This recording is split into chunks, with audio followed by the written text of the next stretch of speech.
Olá, eu sou Martim Elviro, sou médico de família da APS Santa Marcelina, professor da Faculdade Santa Marcelina e da Unifip. Tenho uma imensa responsabilidade de discutir com todos os colegas da atenção primária o papel da atenção primária, da estratégia de saúde da família frente à epidemia do Covid na perspectiva do Ministério da Saúde. Todos nós sabemos que no final do ano passado, na província de Wuhan, na China, houve os primeiros casos de Covid-19, que é uma situação que afetou o mundo inteiro rapidamente numa grande epidemia, se alastrando a priori para os países asiáticos, depois Europa, América, se caracterizando atualmente como uma grande pandemia, não é, que tem afetado toda a população do mundo. A grande questão é qual será o papel da atenção primária nessa situação. Qual o papel do agente comunitário? Qual o papel do auxiliar de enfermagem nessa situação? Qual é o papel do enfermeiro, do médico, de toda a equipe NASF, para que, enquanto atenção primária, possamos reconhecer e utilizar os nossos atributos, né, de porta de acesso do sistema e de coordenação do cuidado. A grande discussão que nós queremos compartilhar com vocês é a organização do processo de trabalho e a organização do manejo clínico mais adequado, baseado nas melhores evidências na perspectiva do Ministério da Saúde do Brasil. Então, qual seria o grande caminho que nós deveríamos seguir? Determinar um fluxo baseado nas melhores evidências de pessoas que chegam às UBSs, à Estratégia de Saúde da Família, às UBSs tradicionais, e que isso esteja muito bem estabelecido, com abordagem inicial, né? Que o paciente, que a pessoa que procure seja rapidamente identificada, que ela espere em um lugar seguro, em que ela não contamine outras pessoas e que a equipe esteja preparada para determinar o grau de gravidade dessa situação. Trata-se de um resfriado comum, trata-se de uma síndrome gripal. Pode haver uma evolução já nesse primeiro momento para uma síndrome respiratória aguda grave ou mesmo um choque séptico. A equipe tem que estar preparada para dar essa pronta resposta e nós vamos discutir isso a partir de agora. Então vamos imaginar uma primeira situação. Uma pessoa chega na UBS, né, com sintomas respiratórios. Ela tem que ser rapidamente identificada a partir dessa perspectiva, que ela está tossindo, ela está com febre. Então ela tem que ser identificada como uma pessoa com sintomática respiratória. A ela deve ser oferecido uma máscara e encaminhada para um fluxo diferenciado. Ela não deve ficar aguardando junto com as outras pessoas, porque ela pode contaminar muitas pessoas. A partir desse momento, ela vai passar por uma avaliação do auxiliar de enfermagem, do enfermeiro e do médico, que nós vamos detalhar a posteriori, e esses profissionais têm que fazer o atendimento o mais qualificado possível e, fundamentalmente, determinar a gravidade. Essa pessoa tem uma síndrome gripal, ela vai poder ficar no seu domicílio, em isolamento domiciliar? Ela vai precisar ser encaminhada para um serviço de urgência e emergência? Essa é a grande questão que nós vamos discutir. Alguns lugares do país já estão organizando algumas tendas, né, do atendimento para essas pessoas, que vai seguir a mesma situação, seja uma tenda, seja um container. A pessoa vai chegar a esse equipamento, vai ser abordado de forma qualificada por um agente comunitário, alguém da recepção, que vai fazer uma primeira entrevista, e a partir daí ela passará com a equipe técnica de auxiliar de enfermagem, enfermeiro e médico, para que rapidamente seja dirimido o grau de gravidade que esse paciente tem, não é? Ele tem uma situação mais grave ou uma situação mais leve, e a conduta correta ser tomada. Então vamos imaginar essa primeira situação, né? Uma UBS que tem a porta de entrada, não é? E a pessoa chega nessa situação e é identificada precocemente, encaminhada e avaliada sobre se o seu caso é grave ou não. Tem que ser uma coisa interessante, é que pacientes que têm, mesmo esses que estão esperando em uma situação de um certo isolamento, pessoas acima de 60 anos, pacientes com doenças crônicas, principalmente os que estão mais descompensados, os imunossuprimidos, gestantes e puérperas, devem ter uma prioridade mesmo na sala de isolamento. Muito bem, vamos seguir esse fluxo. O primeiro contato é feito pelo recepcionista, pelo agente comunitário, que vai perguntar as questões centrais e nós vamos apresentar detalhe por detalhe qual deve ser esse formulário, né? Que vai perguntar sobre se a pessoa tem síndrome respiratória, ou seja, se está apresentando um quadro de tosse, dor de garganta. A partir daí, se a resposta for sim, ele já vai para um local separado dos outros colegas, dos outros pacientes, recebendo a máscara e tendo um atendimento padronizado que nós vamos discutir. Se a pessoa, ao conversar com o recepcionista, com o agente comunitário que o recebeu, não tem sintomas respiratórios, ele vai ser atendido conforme o fluxo normal da unidade. Muito bem, caso esse nosso paciente, a pessoa que procurou a UBS, tenha sintomas respiratórios, ele vai passar primeiro por um auxiliar de enfermagem, que vai aplicar um checklist extremamente bem produzido pelo Ministério da Saúde.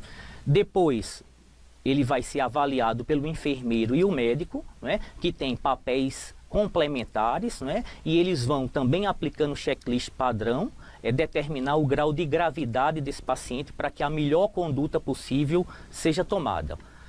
Portanto, no final desse processo, que deve ser o mais célere possível, né, o profissional de enfermagem médico tem que determinar se essa pessoa que procurou a UBS, a Estratégia de Saúde da Família, é uma pessoa que tem um caso leve, e a gente sabe que a maioria dos casos serão casos leves, né? Das pessoas infectadas, em torno de 80%, 85% serão casos leves, ou seja, são pessoas que têm síndromes gripais com sintomas leves. Não tem uma dispneia muito intensa, não tem sinais de gravidade, a saturação de O2 vai estar acima de 95%, não vai ter tiragem intercostal, não vai ter batimento de asa do nariz, não vai estar desconfortável em relação à sua respiração.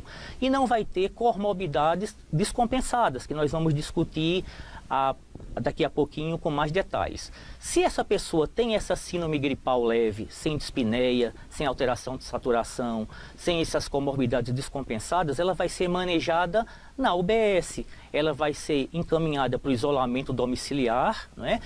A equipe é muito importante que faça o contato com essa pessoa pelo menos a cada 48 horas, de preferência por telefone, e nós vamos detalhar o que deve ser feito, o que deve ser orientado para essa pessoa que fica em isolamento domiciliar, e a imensa responsabilidade da atenção primária de avaliar se esse caso é leve e de como fazer o seguimento dessa pessoa. Caso o paciente, a pessoa que procurou, seja um caso grave, logicamente a atenção primária, né, como seu papel de ser a porta de entrada do sistema e coordenadora do cuidado, vai encaminhar para o centro de referência e atenção especializada. Quem é o caso grave que nos procura? Aquela pessoa que tem uma síndrome gripal, que além da síndrome gripal, né, pode ou não ter febre, geralmente tem febre e um sintoma respiratório, e além disso, uma dificuldade para respirar, uma dispneia, né, que pode ser caracterizado por uma saturação abaixo de 95%, uma taquipneia, que é uma frequência respiratória acima de 20, sendo acima de 30 um caso grave, hipotensão, né, pressão arterial baixa. Lembrar que essas pessoas têm uma pneumonia, e o próprio protocolo da pneumonia comunitária leva essas questões em voga, né? Piora das condições clínicas basais, é um paciente que tem insuficiência cardíaca NIRA 1, evoluiu para NIRA 3, para NIRA 2, para NIRA 4, é um paciente que tinha seu diabetes compensado e o diabetes piora, é um paciente que rebaixou sua pressão, piorou seu estado mental, tem uma certa confusão mental. Esses pacientes que têm essa situação de piora clínica de suas doenças de base, ou que apresentam, não é, uma situação de dispneia que o incomode, ou uma saturação abaixo de 95, tem que ir para o centro de referência e atenção especializada.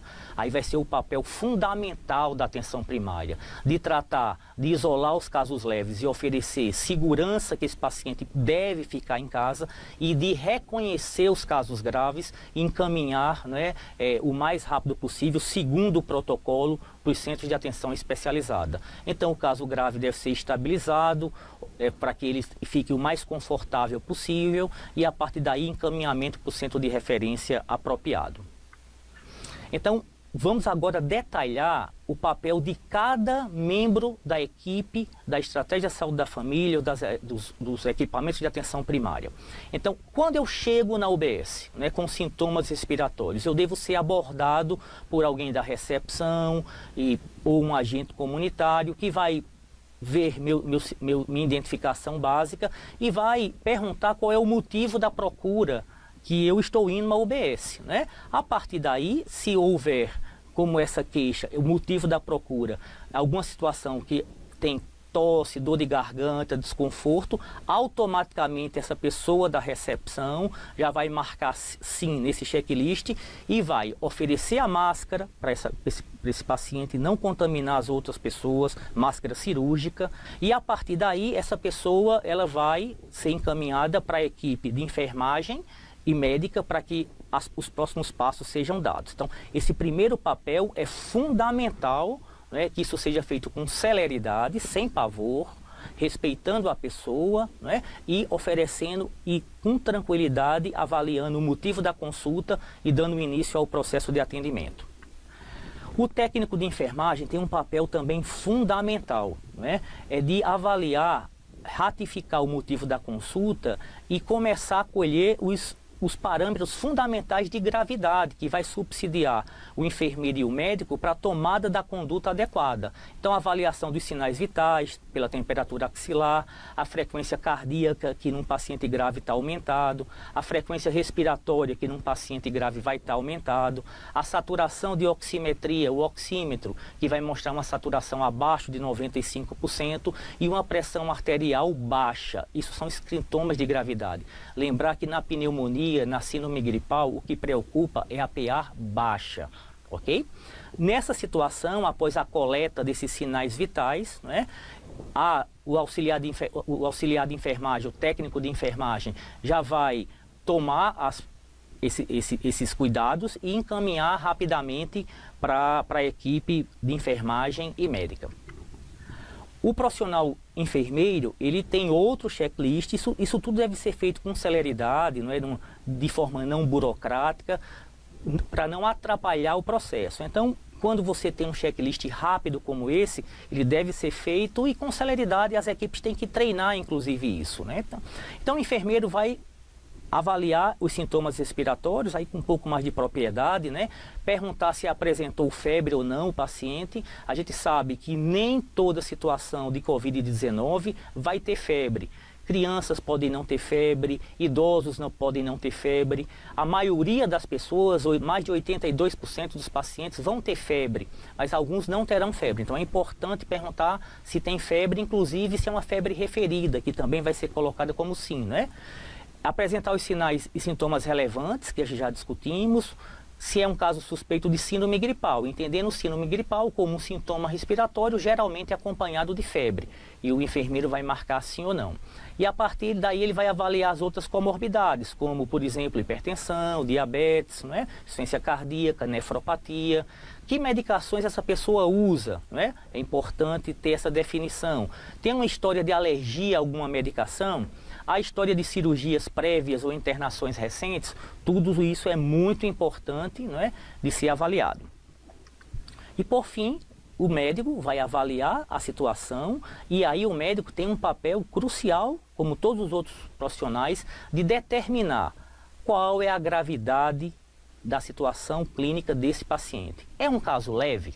Se for um caso leve, ele vai avaliar as comorbidades que contraindicam o isolamento domiciliar, nós vamos citar, né?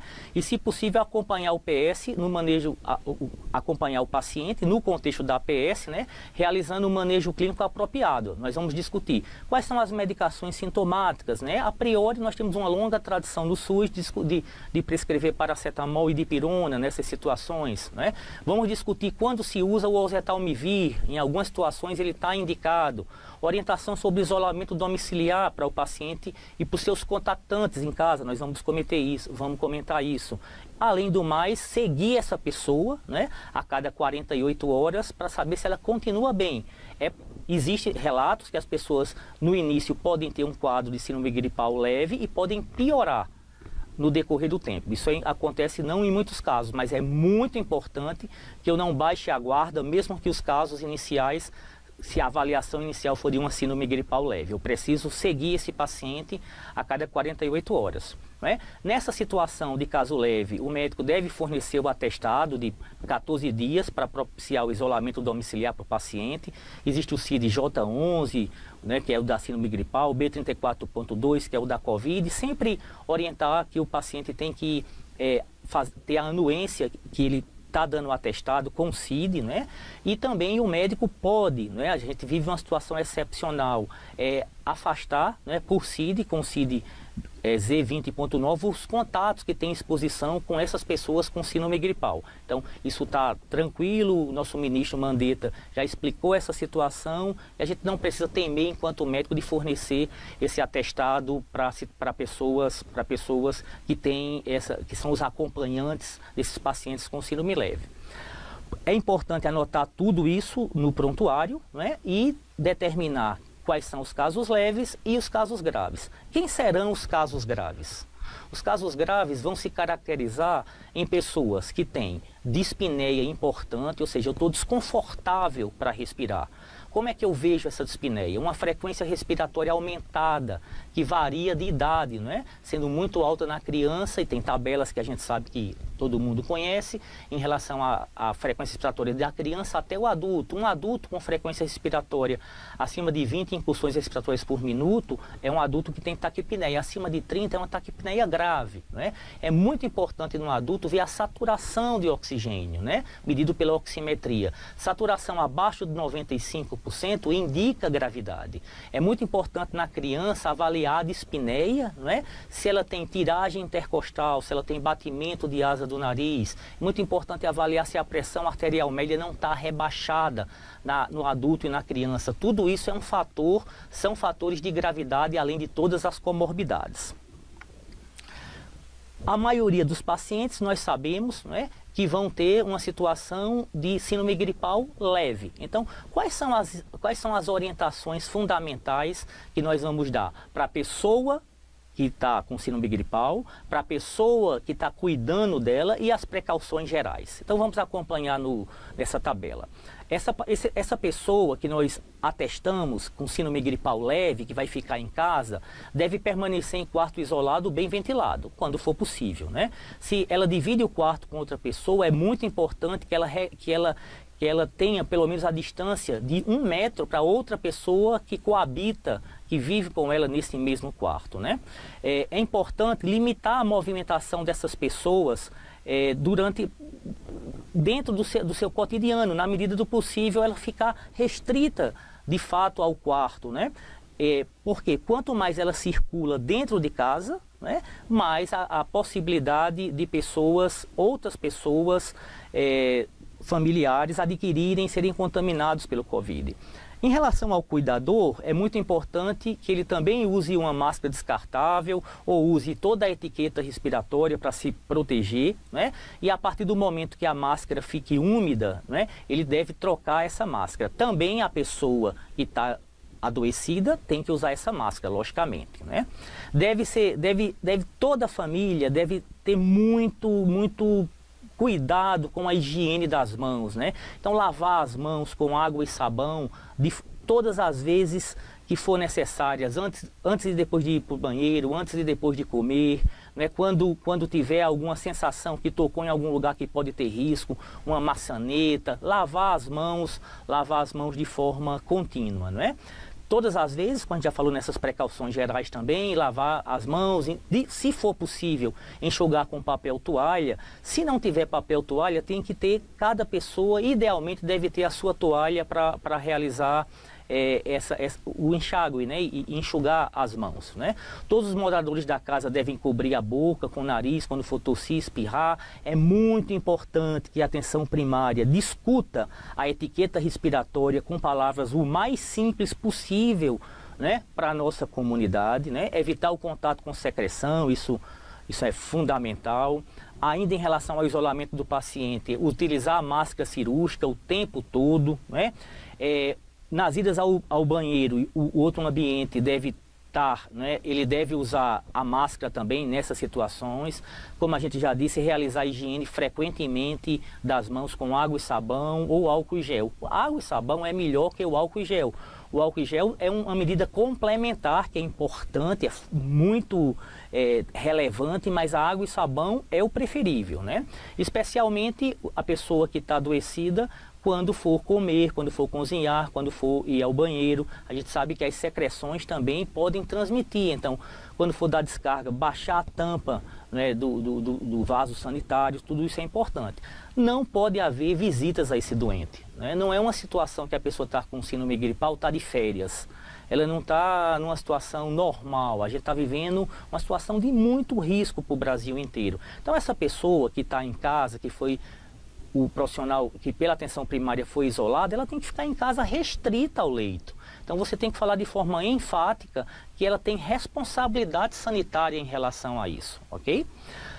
Os cuidadores, né, terem os mesmos cuidados em relação ao uso do sabão e do papel toalha, né? Caso alguém do domicílio apresentar sintomas, eu posso ter sintomas e imediatamente procurar, né, o serviço de atenção primária para ser avaliado a partir da gravidade. Nas precauções gerais, intensificar a limpeza dos ambientes, né, usando detergentes comuns, alvejantes, tentar lavar as roupas das pessoas e camas, né, com sabão comum. Uma outra dica interessante é que a própria pessoa, se for possível, troque sua roupa de cama, que evite que outras pessoas tenham contato com a sua roupa de cama. Para exemplificar, vamos pensar em algumas situações do cotidiano que podem elucidar, né, como a gente vai lidar com essas situações desafiadoras na atenção primária. Então vamos pensar numa senhora que nós chamamos de Maria de Fátima, 48 anos, que compareceu à unidade de saúde da família preocupada com a sua saúde. Nessa noite, ela refere que na noite anterior teve um quadro clínico de febre, tosse não produtiva e dor de garganta. Como essa pessoa deve ser acolhida na UBS? Qual será o fluxo de atendimento? Qual será o processo de trabalho? Qual é o papel da recepção, do agente comunitário? Qual o papel do auxiliar de enfermagem? Qual o papel do enfermeiro? Qual o papel do médico frente a essa pessoa que chegou com essa clínica? O acolhimento, logicamente, como tudo que a gente já discutiu, deve ser o mais ágil possível, evitando o contato dessa pessoa com os demais pacientes. Oferecer a máscara, deixar ela num canto em algum grau de isolamento, né? E é fundamental que cada pessoa que trabalha na atenção primária, agente comunitário, enfermeiro, auxiliar de enfermagem, médico, NASF, que estejam envolvidos nessa situação, reforçando o seu papel de porta de entrada e de coordenador do cuidado da atenção primária. Então, vamos reforçar o que cada um, na perspectiva do Ministério da Saúde, deve fazer para ajudar essa pessoa que nos procurou com síndrome gripal. Então, a recepção, o agente comunitário vai identificar a pessoa, procurar entender o motivo da consulta e, se for uma situação de síndrome respiratória, anotar, né? Colocar sim nesse formulário e encaminhar para que os profissionais atendam. Essa pessoa, nesse momento, já deve receber a máscara cirúrgica e ser atendida e ser encaminhada para o local em que, com um certo resguardo, as pessoas vão estar separadas das outras pessoas que estão lá por outros motivos na UBS. O técnico de enfermagem, como nós já discutimos, deve medir, né, os sinais vitais, temperatura, frequência cardíaca, frequência respiratória, oximetria, pressão arterial. E é muito importante que a gente veja que após o atendimento tem que ser garantido a limpeza desse material para que o nosso instrumental, né, do enfermeiro, do médico, não seja um veículo de propagação da doença. A partir da avaliação desses sinais vitais, né, o técnico de enfermagem vai encaminhar ao profissional de enfermagem que vai avaliar, né, os sintomas respiratórios, né, ver a presença de febre ou não. A gente sabe que a febre geralmente está presente, mas a falta de febre não exclui síndrome gripal e não exclui Covid. Os sinais e sintomas mais relevantes, né, a notificação em relação a que comorbidades esse paciente tem, quais as medicações que ele usa, se ele tem alergia a alguma medicação, história prévia de cirurgia, e a partir daí encaminhar esse paciente para o profissional médico que vai ter o papel de dizer: esse essa pessoa que procurou a UBS é um caso grave?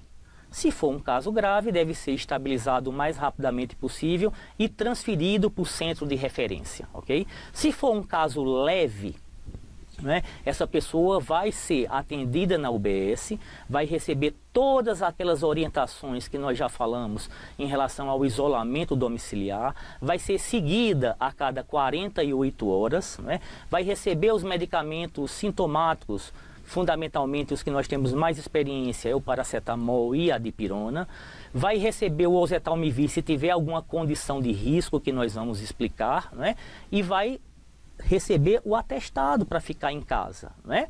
É muito importante que esse paciente, que essa pessoa seja orientada para não sair de casa. Eu volto a frisar isso. A pessoa tem que ter a responsabilidade sanitária, né? Que ela, mesmo estando se sentindo bem, ela pode ser o vetor de transmissão para os idosos, para os imunodeprimidos, que são mais suscetíveis, a gente sabe disso, né?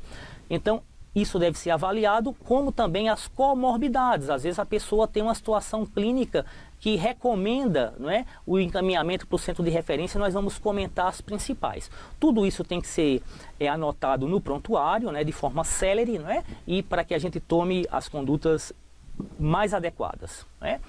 Quais critérios, não é, continuando a pergunta, devem ser utilizados pela equipe da Estratégia Saúde da Família ou de qualquer equipamento da atenção primária para definir se Maria tem uma situação de uma síndrome gripal leve ou se ela tem uma situação mais grave que deve ser encaminhado para um serviço de referência. Então, como nós já discutimos, a equipe tem essa responsabilidade vital de determinar os casos leves, que são uma síndrome gripal com sintomas leves, sem dispneia importante, sem as comorbidades, e tratar essa pessoa em isolamento domiciliar, né, oferecendo todas aquelas recomendações, né, e tratando essa pessoa, dando esse apoio que essa pessoa precise. Caso o paciente seja grave, e a gente vai considerar grave, essas síndromes gripais que apresentam dispneia. Dispneia é uma coisa muito importante. Desconforto respiratório é um sinal fundamental de gravidade. Então eu estou desconfortável, não estou conseguindo respirar bem. Esse paciente não pode ser dispensado para casa, não é? E os sinais de gravidade, como saturação pela oximetria abaixo de 95, é muito importante. Uma frequência respiratória aumentada, pressão baixa, piora das condições clínicas do paciente. O paciente piorou seu diabetes, piorou sua insuficiência cardíaca, piorou sua função renal, né? Tá torporoso, tá confuso, esse paciente não pode ir para casa, né? Então é a piora dessas doenças que o paciente já carrega, a piora das comorbidades fazem com que ele precise ser encaminhado para um centro de referência. Quais as orientações? A maioria dos pacientes não vão ter essas situações de gravidade. Então, o que é que a gente deve orientar para a pessoa para ficar em isolamento domiciliar, né?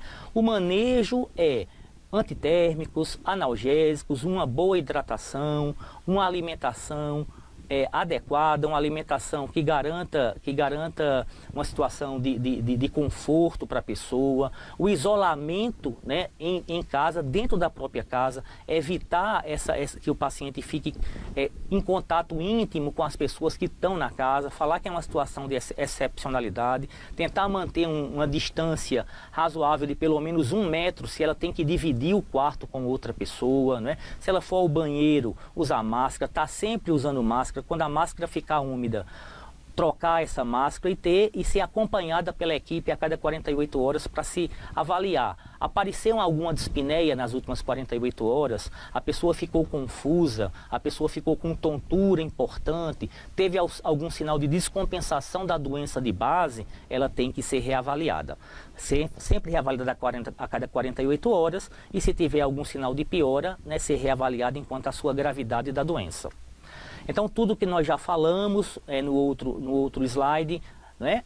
E aí o manejo clínico dessa pessoa, né? Então, a prescrição de medicações, né, antitérmicas e analgésicas, como o paracetamol, como a dipirona, que são drogas, né, muito usadas e todos os profissionais têm experiência. O isolamento domiciliar por 14 dias, a revisão a cada 48 horas, manter o repouso, a alimentação balanceada e boa oferta de líquidos, né, e isolar também os contatantes domiciliares por 14 dias, fazendo com que eles tenham, mesmo em casa, pouco contato, né? Mesmo que você deve isolar as pessoas que são contactantes, mesmo que elas não estejam adoecidas. Mas vai ser muito importante que elas mantenham, mesmo dentro de casa, né, o distanciamento que nós já orientamos, a etiqueta respiratória, o uso da máscara cirúrgica. Algumas pessoas têm indicação, né, do oseltamivir, né, em caso de síndrome gripal, porque quando a pessoa tem uma síndrome gripal, você não sabe se o seu paciente tem Covid-19 ou se ele tem influenza. Então vale a pena fazer o oseltamivir se esse paciente tem comorbidades, se ele tem uma hipertensão descontrolada, se ele é muito idoso, para uma criança, se ele tem alguma situação de descompensação metabólica, não é? Então situações de maior risco para esse paciente, né? Insuficiência cardíaca, pacientes com asma, pacientes com pneumopatias, esse paciente deve receber o oseltamivir na dose que está prescrita, não mudou nada, no adulto 75 mg de 12 em 12 horas por 5 dias e ajustando a dose para a criança. Como deve ser feita a transferência daqueles casos que nós julgamos graves, né? Como é que deve ser feita essa transferência para o serviço de urgência, caso necessário, né? Então, acionar o serviço de urgência para transferir o paciente nas condições que nós vamos discutir a partir de agora, né? Então, indivíduos com síndrome gripal grave. Como é que eu vou determinar isso? Saturação abaixo de 95 na oximetria, né, ao ar ambiente. Sinais de desconforto respiratório com aumento da frequência respiratória. Piora das condições clínicas das doenças de base. Pressão arterial baixa. Não esquecer de medir a pressão do paciente. Hipotensão é sinal de gravidade. E qualquer paciente com quadro de insuficiência respiratória, ele está desconfortável, tem tiragem intercostal, tem batimento de asa do nariz, ele não consegue respirar bem. Esse paciente não pode ir para casa, ele deve ser transferido para o centro de referência. Em criança, como nós já comentamos, observar bem o batimento de asas do nariz, a cianose, a tiragem intercostal, a desidratação, a inapetência. Vale ressaltar, também já tínhamos dito isso, que em algumas pessoas não vão ter febre. Então não é porque não tem febre que eu vou desconsiderar os sintomas respiratórios. Então crianças, idosos, imunossuprimidos ou pessoas que utilizaram antitérmicos há pouco tempo podem não ter febre. E eu devo avaliar a frequência respiratória, toda a história. Eu não vou dispensar uma pessoa que não tem febre da avaliação que ele deve ter. Resumindo, centros de referência e atenção especializada para pessoas que têm síndrome gripal que apresentam dispneia ou sintomas de gravidade e comorbidades que contraindicam o isolamento domiciliar. A maioria dos pacientes vão ter e vão ser casos leves e vão ser tratados em isolamento domiciliar. Então, a síndrome gripal com sintomas leves não tem dispneia, não tem sintomas de gravidade, a saturação está acima de 95%, não é? Não tem comorbidades importantes. Então, um quadro para fechar essa questão de gravidade muito bem construído pelo Ministério da Saúde. Então, os adultos, déficit no sistema respiratório, falta de ar ou dificuldade para respirar, é grave. Ronco, retração subintercostal severa, cianose, né? É muito importante, dedos azulados, saturação da oximetria abaixo de 95%, veja, taquipneia acima de 30%, eu observo no adulto a pessoa respirando mais do que 30 vezes por minuto, é um sinal de muita gravidade, né? Hipotensão arterial, pressão abaixo de 9/6, não precisa ter os dois. Uma sistólica abaixo de 90 e uma diastólica abaixo de 60, isoladamente já caracteriza diminuição do pulso periférico, né? Piora das condições clínicas de doença de base, alteração do estado mental como confusão, persistência do aumento da febre por mais de 3 dias ou retorno após 48 horas dessa febre. Então veja que parece muito aqueles critérios da pneumonia comunitária dos casos de gravidade, que nós já usamos na atenção primária, né? O CRP65, o C de confusão mental, o P de pressão baixa, abaixo de 9/6, o B, né, de blood em inglês, mas de P de pressão, em relação à diminuição da pressão arterial e abaixo de 9/6, como eu tinha comentado, a idade acima de 60 anos, 65 anos, como o próprio acróstico do CRP65, né? E a frequência respiratória aumentada, né?